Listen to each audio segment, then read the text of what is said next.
Leitura em áudios do livro Campo de Batalha da Mente, Vencendo a Batalha em Sua Mente, de Joyce Meyer, pela Belo Publicações. Capítulo 19. Não posso evitar, simplesmente sou viciado em resmungar, censurar e me queixar. Mentalidade de deserto número 4.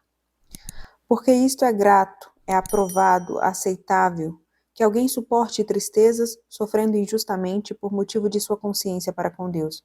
Pois afinal, que glória há, se pecando e sendo esbofeteados por isso, suportais com paciência? Se entretanto, quando praticais o bem, sois igualmente afligidos, sem o merecer, e o suportais com paciência, isto é aceitável e grato a Deus. 1 Pedro, capítulo 2, versículos 19 e 20. Até que aprendamos a glorificar a Deus com nossas atitudes durante tempos difíceis, não seremos libertos. Não é o sofrimento que glorifica a Deus, mas uma atitude santa diante do sofrer que agrada ao Senhor e lhe traz glória.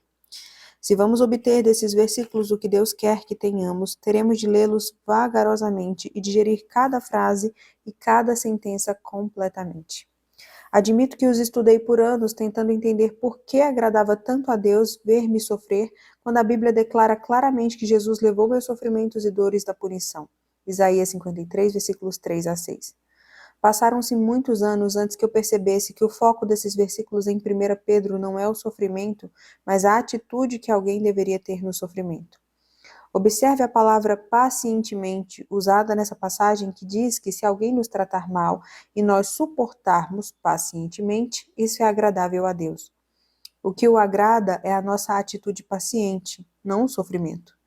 Para nos encorajar em nosso sofrimento, somos exortados a ver como Jesus lidou com os ataques injustos endereçados a ele. Jesus como nosso exemplo. Porquanto para isto mesmo fostes chamados, é inseparável da vossa vocação. Pois que também Cristo sofreu em vosso lugar, deixando-vos exemplo pessoal para seguirdes os seus passos, o qual não cometeu pecado, nem dolo algum ou culpa alguma se achou em sua boca. Pois ele, quando ultrajado e insultado, não revidava com ultraje, quando maltratado e injuriado, não fazia ameaças de vingança, mas entregava-se àquele que julga retamente. 1 Pedro, capítulo 2, versículos 21 a 23. Jesus sofreu gloriosamente, silenciosamente, sem queixa, confiando em Deus, independentemente de como estavam as coisas. Ele permaneceu o mesmo em toda situação. Ele não respondeu pacientemente quando as coisas eram fáceis e impacientemente quando eram difíceis ou injustas. A passagem acima nos permite saber que Jesus é nosso exemplo e que ele veio para nos mostrar como viver. Como nos comportamos diante de outras pessoas mostra-lhes como elas deveriam viver. Ensinamos nossos filhos mais pelo exemplo do que pelas palavras. Devemos ser cartas vivas lidas por todos os homens, 2 Coríntios 3, versículos 2 e 3. Luzes iluminando brilhantemente em um mundo escuro, Filipenses 2,15. Chamados à humildade, à submissão e à paciência. Rogo-vos e imploro-vos, pois eu, o prisioneiro no Senhor, que andeis, conduzais vossa vida de modo digno da vocação divina a que fostes chamados, com um comportamento que é um crédito à convocação ao serviço de Deus, vivendo com toda a humildade de mente e mansidão, altruísmo, bondade e brandura, com longanimidade, suportando-vos uns aos outros e fazendo concessões em amor. Efésios capítulo 4, versículos 1 e 2. Algum tempo atrás, em nossa vida familiar, havia uma situação que serve como um excelente exemplo da minha visão sobre sofrer humilde, submissa e pacientemente. Nosso filho Daniel tinha acabado de retornar de uma viagem missionária à República Dominicana. Ele voltou com uma séria erupção nos braços e várias feridas abertas. Tinham-lhe dito que era a versão dominicana de urticária. Parecia tão mal que sentimos que precisávamos confirmar o que era. Nosso médico da família estava fora aquele dia, então marcamos uma consulta com o médico que o estava substituindo. Nossa filha Sandra telefonou e marcou uma consulta. Disse-lhe como Daniel estava, que ela era sua irmã e o levaria ao consultório. Nós todos estávamos muito ocupados naquele dia, inclusive Sandra. Depois de dirigir 45 minutos, ela chegou ao consultório onde lhe disseram: "Oh, desculpe-me, mas é nossa norma não atender menores desacompanhados de um dos pais." Sandra explicou que, quando ligou, ela tinha dito especificamente que estaria trazendo seu irmão, que ela frequentemente o levava ao médico por causa das nossas viagens. A enfermeira manteve-se firme em que ele precisava ter um dos pais com ele. Sandra tinha a oportunidade de sentir-se irritada. Ela havia se esforçado para acrescentar essa incumbência ao seu já apertado esquema, apenas para descobrir que seus planejamentos e esforços foram todos em vão.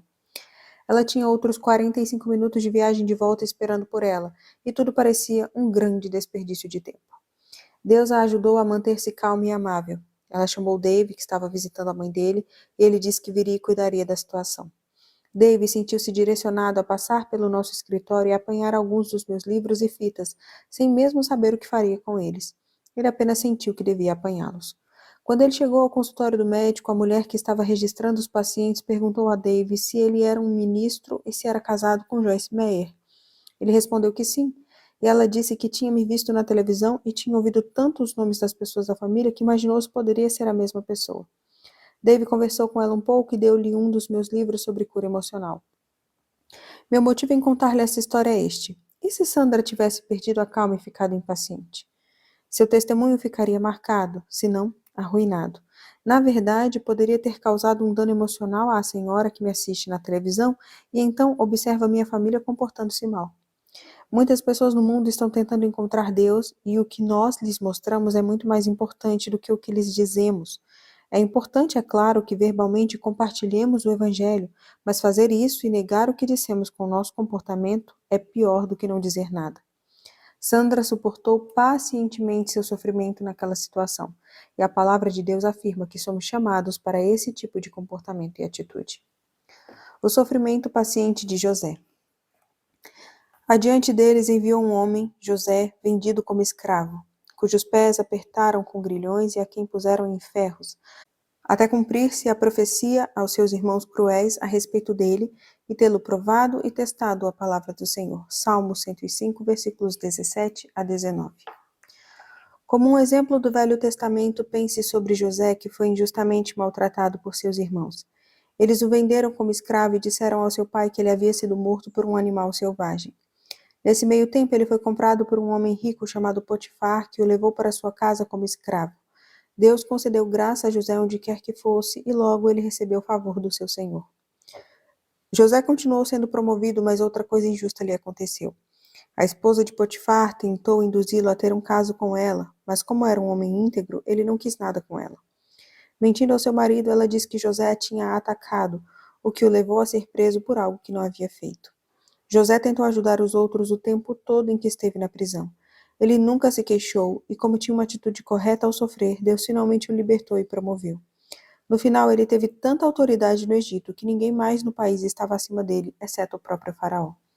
Deus também justificou José no que dizia respeito à situação com seus irmãos. Eles tiveram de vir a José para comprar comida quando toda a terra estava em um período de fome. Mais uma vez, José demonstrou uma atitude piedosa, não maltratando seus irmãos, ainda que merecessem. Ele lhes disse que o que eles haviam feito de mal, Deus havia transformado em bem, que eles estavam nas mãos de Deus, não nas dele, e que ele não tinha o direito de fazer nada, exceto abençoá-los. Veja Gênesis capítulos 39 a 50. Os perigos da queixa. Não ponhamos o Senhor à prova, não tentemos sua paciência, não o avaliemos criticamente nem exploremos sua bondade, como alguns deles já fizeram e pereceram pelas mordeduras das serpentes. Nem murmureis, como alguns deles murmuraram e foram destruídos pelo exterminador, morte. Essas coisas lhe sobrevieram como exemplos e aviso a nós, e foram escritas para advertência nossa, para nos qualificar para a atitude correta pela boa instrução, de nós outros sobre quem os fins dos séculos têm chegado, sua consumação e período conclusivo. 1 Coríntios 10, versículos 9 a 11. Nessa passagem, podemos rapidamente ver a diferença entre José e os israelitas. Ele não se queixou de forma alguma, e tudo o que eles fizeram foi lamentar-se sobre cada pequena coisa que não saía do jeito deles. A Bíblia é muito específica sobre os perigos de resmungar, censurar e queixar-se. A mensagem é bastante clara. A queixa dos israelitas abriu a porta para o inimigo que veio e os destruiu. Eles deveriam ter apreciado a bondade de Deus, mas não o fizeram, e então eles pagaram o preço. O relato dos seus sofrimentos foi escrito para nos mostrar o que acontece se nos comportarmos da forma como eles o fizeram. Queixamo-nos com a boca se antes não tivermos nos queixado em pensamentos. Queixar-se é definitivamente uma mentalidade de deserto que nos impedirá de atravessar para a terra prometida. Jesus é o nosso exemplo e deveríamos fazer o que ele fez. Os israelitas queixaram-se e permaneceram no deserto. Jesus louvou e foi ressuscitado dos mortos. Nesse contraste, podemos ver o poder do louvor e ações de graças e também o poder de queixar-se. Sim, queixar-se, resmungar, murmurar e censurar tem poder, mas é um poder negativo. Cada vez que entregamos nossa mente e nossos lábios a qualquer deles, estamos dando a Satanás um poder que Deus não o autorizou a ter. Não resmungue, censure, nem se queixe. Fazei tudo sem murmurações, nem contendas, nem censuras contra Deus, sem questionamento nem dúvidas entre vós, para que vos torneis irrepreensíveis e sinceros, inocentes e incontaminados, filhos de Deus inculpáveis, sem defeito, incensuráveis, no meio de uma geração pervertida e corrupta, espiritualmente pervertida e perversa, na qual resplandeceis como luzeiros, estrelas ou faróis brilhando claramente no mundo escuro. Filipenses 2, versículos 14 e 15. Algumas vezes parece que o mundo inteiro está se queixando. Há muito murmúrio e queixa e tão pouca gratidão e apreciação. As pessoas se queixam sobre seu trabalho e seu chefe, quando deveriam ser agradecidas por terem um trabalho regular e apreciar o fato de não estarem vivendo em um abrigo para desempregados em qualquer lugar ou em pé na fila da sopa. Muitas daquelas pessoas pobres ficariam emocionadas por terem um emprego apesar das suas imperfeições. Elas estariam mais do que desejosas de tolerar um chefe não tão perfeito para ter um salário regular, viver na própria casa e cozinhar a própria comida. Talvez você realmente precise de um emprego mais bem pago, ou talvez você tenha um chefe que o trata injustamente. Isso é uma infelicidade, mas a saída não é por meio da queixa. Não se lamente ou se preocupe, ore e agradeça. Não lamenteis nem andeis ansiosos de coisa alguma, em tudo, em cada circunstância e em tudo, porém, sejam conhecidas diante de Deus as vossas petições pela oração e pela súplica, pedidos definidos, com ações de graças. Continuai a fazer vossos pedidos conhecidos a Deus. Filipenses 4, 6. Nesse versículo, o apóstolo Paulo nos ensina como resolver nossos problemas. Ele nos instrui a orar com ações de graças em todas as circunstâncias. O Senhor ensinou-me o mesmo princípio desta maneira. Joyce, por que eu deveria lhe dar qualquer coisa se você não é grata pelo que já tem? Por que deveria dar-lhe algo mais sobre o que se queixar?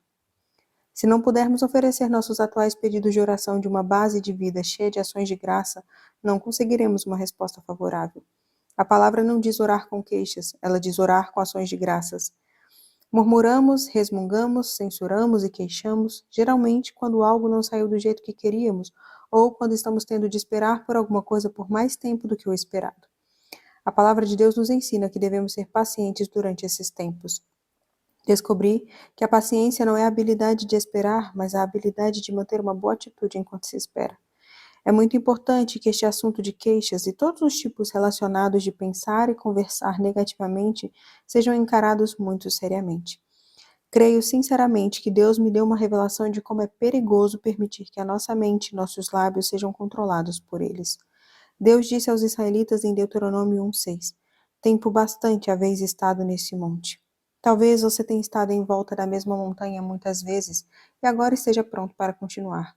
Se assim é, será bom lembrar-se de que você não irá adiante de maneira positiva enquanto seus pensamentos e sua conversa estiverem cheios de queixas. Eu não disse que seria fácil não se queixar, mas você tem a mente de Cristo. Por que não tirar o máximo proveito dela?